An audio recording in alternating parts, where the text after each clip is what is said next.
बिस्मिल्लाहिर्रहमानिर्रहीम। अस्सलाम वालेकुम नाज़रीन, आप यूट्यूब चैनल देख रहे हैं, मैं इमरान खान हूँ। तो शाहिद खट्टक का बड़ा इंपॉर्टेंट ट्वीट है जिसके अंदर पूरी कहानी है। चंद लफ्ज़ों में उन्होंने बता दिया जनाब कि उनका मूड क्या है और उन लोगों के साथ हो क्या रहा है। शाहिद खट्टक कहते हैं कि जी आप हमें 3 साल से पीछे धकेल रहे हैं और हम पीछे हट रहे हैं, लेकिन अब हमारी पीठ दीवार के साथ लग चुकी है। और जब किसी की पीठ दीवार के साथ लग जाती है ना, तो वो या अपने मुखालिफ के पाँव में गिरता है या वो गिरेबान में हाथ डालता है। और आपको पता है कि हम कौन लोग हैं और किन की औलादे हैं। हम पाँव में नहीं गिर सकते, गिरेबान में हाथ डालेंगे। ये जनाब शाहिद खट्टक साहब का जो है वो ट्वीट है और इसके नीचे उन्होंने लिखा कि ताकतें तुम्हारी हैं और खुदा हमारा है। ये एक बड़ा मशहूर शेर है जो उन्होंने नीचे लिखा कि ताकतें तुम्हारी हैं और खुदा हमारा है। तो शाहिद खट्टक साहब ने बता दिया कि बहुत दीवार के साथ लगा दिया हमें। अब यहाँ से 2 ऑप्शन होते हैं, या तो हम आपके पैरों में गिर जाएं, कंप्रोमाइज़ कर लें, या आपका गिरेबान पकड़ लें। इमरान खान साहब के साथ भी यही किया गया। इमरान खान को इतना दीवार के साथ लगाया गया कि इमरान खान साहब ने एस्टेब्लिशमेंट का गिरेबान पकड़ा हुआ है और एस्टेब्लिशमेंट अपने सारे टाउटों को साथ में लाके पूरी कोशिश करके आलमी सपोर्ट लेकर भी इमरान खान के हाथ से अपना गिरेबान नहीं छुड़वा पा रही।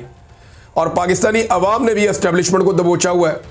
अब कभी वो आईनी तरमीम करते हैं, कभी वो कुछ और करते हैं, कभी खून बहा देते हैं, लोगों का कत्लेआम करते हैं, चादर और चारदीवारी का तकद्दुस पामाल करते हैं, लीडर को जेल में डालकर 2.25 साल तक ना उसकी तस्वीर बाहर आने दी, ना उसकी वीडियो ना ऑडियो बाहर आने दी। ये इस एस्टेब्लिशमेंट ने किया पाकिस्तानी अवाम के साथ। लेकिन ये खुद बहुत बुरी तरह फंस गई है, बहुत बुरी तरह जकड़ी गई है। तो ये शाहिद खट्टक का पैगाम है ना, ये बड़ा क्लैरिटी लेकर आ रहा है। नाज़रीन, आपसी इख्तलाफात के बावजूद, यानी हामिद खान ग्रुप में और ILF के अंदर जो आपस में समझौता नहीं हो पाया, वो आपस में चीज़ें तय नहीं कर पाए, इसके बावजूद जो बार कौंसल्स के इंतखाबात हैं वकला के, उनमें हैरानकुन कामयाबी मिली है इमरान खान साहब के हमायती उम्मीदवारों को। यानी हैरानकुन है, गैर मामूली कारकर्दगी है जो इन्होंने दिखाई है। और अगर ये आपस में मिलकर सही तरीके से इलेक्शन लड़ते तो ये इस निज़ाम को बहुत बदतरीन शिकस्त दे सकते थे। अभी भी रिजल्ट्स आ रहे हैं, हतमी रिजल्ट आएंगे तो हम बता पाएंगे कि क्या हुआ, कैसे हुआ, किस हद तक हुआ। लेकिन जो अभी रिजल्ट आ रहे हैं उनमें गैर मामूली कामयाबी, यानी जिसकी तवक्को नहीं की जा रही थी, उस लेवल तक कामयाबी हासिल की पाकिस्तान तहरीक इंसाफ के हमायत याफ्ता उम्मीदवारों ने, जो एक बड़ी बात है, ये छोटी बात नहीं है। नाज़रीन, अब नवंबर का महीना है तो आपको पता है कि नवंबर की टेंशन सबको लगी हुई है। रोज़ाना एक नई खबर लॉन्च कर दी जाती है ताकि असल मामले से तवज्जो हट जाए। देखिए, अगर 27वीं आईनी तरमीम हो गई और आसिम मुनीर साहब को मन मर्जी की एस्टेब्लिशमेंट को कंट्रोल करने की दोबारा सलाहियत मिल गई, यानी वो एक्सटेंशन भी उनको मिल गई, 27वीं आईनी तरमीम भी हो गई, अगर ये मनमानियाँ हो गई तो फिर याद रखिएगा पाकिस्तान में जमहूरियत नहीं बचेगी। फिर आप पाकिस्तान में जमहूरियत को भूल जाएं। एस्टेब्लिशमेंट जैसे चाहेगी हुकूमत अता करेगी और पाकिस्तान को आइन और कानून के बजाय चंद अफराद की ख्वाहिशात पर ही चलाया जाएगा।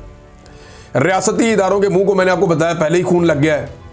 और इसके बाद हकीकी अवामी इनकलाब के अलावा ना सियासतदानों के पास कोई रास्ता बचेगा, ना ही अवाम के पास कोई रास्ता बचेगा। और ये एक बात मेरी आप याद रखिएगा कि पाकिस्तान तहरीक इंसाफ इस आग में नहीं जलेगी मुस्तकबिल में, और ये बहुत जल्दी आप देखेंगे। पीपल्स पार्टी और PMLN वो ये जो कुछ भी होने जा रहा है ना, इस सब को फेस करें।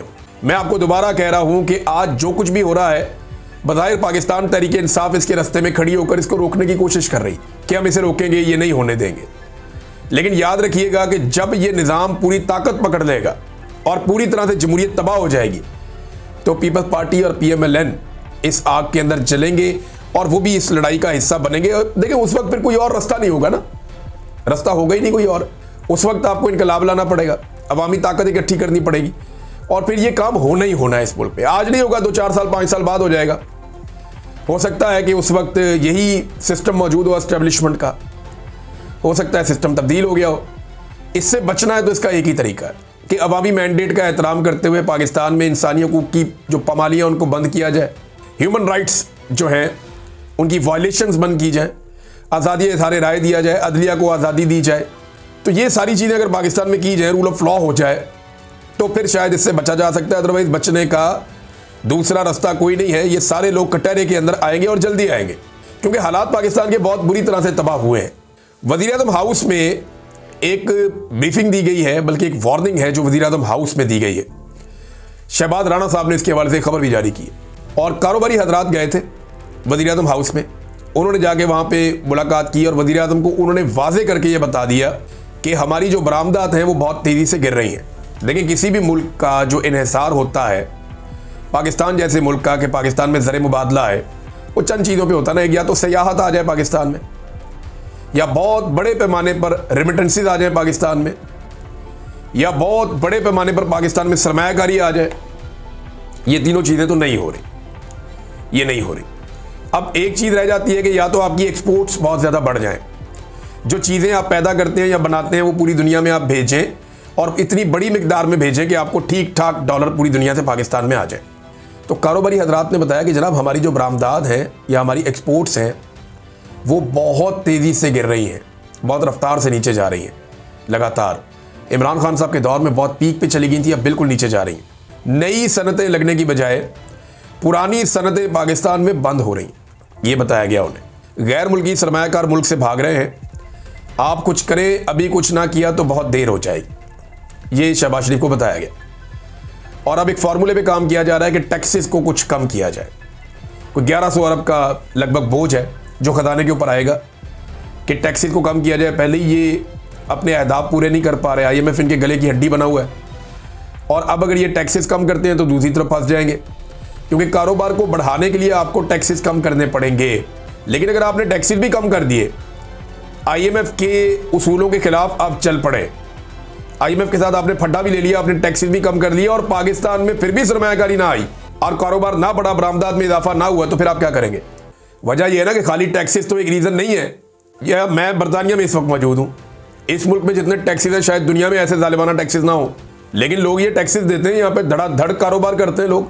क्यों करते हैं? उन्हें लगता है कि उनका पैसा यहाँ पे महफूज है। पाकिस्तान में लोगों को लगता है उनका पैसा महफूज नहीं है, उनकी ज़िंदगी महफूज नहीं है, उन्हें आज़ादी नहीं है। मिसाल के तौर पर खौला चौधरी साहिबा हैं, ये पाकिस्तान तहरीक इंसाफ से इनका ताल्लुक़ है। ये उम्रे पे जाना चाह रही थी अपने शौहर के साथ, तो ये एयरपोर्ट पहुँचे, तो इस खातून को और इनके शौहर को वहाँ से नामालूम अफराद थे सादा कपड़ों में, वो इनको पकड़ के ले गए, फिर अदालत में पेश किया। अब इनका मुकदमा चल रहा है। आप अंदाज़ा करें कि ये मुल्क किस लेवल तक पहुँच गया कि कोई उम्रा करने के लिए नहीं जा सकता, कोई हज करने के लिए नहीं जा सकता, कोई अपने किसी कारोबार के सिलसिले में नहीं जा सकता। अगर आप एस्टेब्लिशमेंट की गुलामी अपनाते हैं तो आपको थोड़ा सा रिलीफ मिल जाएगा, लेकिन जैसे ही आपने किसी जगह पे 19-20 किया, आपकी एक पोस्ट आपके साथ ये कर सकती है कि आप क्रिकेट टीम से बाहर हो सकते हैं, अगर आप बड़े अच्छे प्लेयर हैं। इसके बावजूद आपकी सोच आपको बाहर, जब तक आप जूते पॉलिश नहीं करेंगे इस मुल्क में आप तरक्की नहीं कर सकते। एस्टेब्लिशमेंट ने ये सेट पैटर्न बना के रख दिया है। अब तक के लिए इतने, अपना ख्याल रखिएगा, अपने इस चैनल का भी।